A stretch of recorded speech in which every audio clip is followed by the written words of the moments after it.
Tonight, the firefighters union says the mayor is not putting his money where his mouth is when it comes to emergency preparedness. Now, they're upset that the mayor's budget doesn't permanently fund some firefighter positions that are being supported by a federal grant. They say when that money runs out, public safety will now suffer.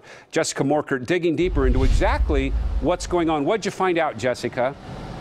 Well, Jeff, I did check with City Hall, and they tell me the bottom line is those 26 positions, they will be funded this year. There are no cuts that are being made this year. However, there could be cuts coming in the future.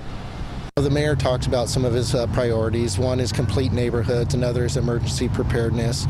And I just wonder, if you care about emergency preparedness, you care about how many firefighters are working each day. Portland Firefighter Association President Alan Ferschweiler tells me when it comes to responding to emergencies, like this apartment fire in St. John's that was breaking news last night, the more resources, the better. They've never said, hey, what do you do each day? I'm going to come and ride along for a 24-hour shift.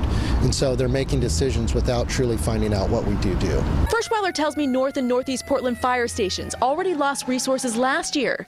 This year, the union had hoped the mayor would permanently fund 26 firefighter positions currently being supported by a temporary grant that runs out in 18 months. But the budget plan makes no changes to this year's fire budget and asks the Bureau to explore options for additional revenue. It's also possible the Bureau could be restructured in the coming years with more and more medical calls versus fire calls. We found out on average the Bureau responds to 2,000 fire calls per year and some 70,000 medical calls, which an ambulance service can also respond to.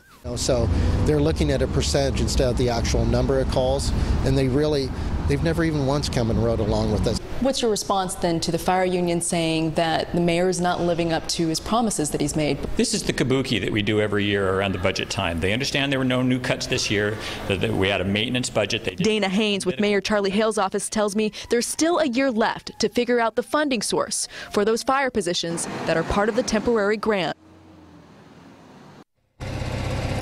And I did find out that part of that funding could come from reimbursements for medical calls as part of the Affordable Care Act, but that's something that still needs to be researched and would be part of next year's budget. In the meantime, this is up on the Portland Firefighters Association page asking firefighters to rally at next Wednesday's budget meeting before the budget is approved.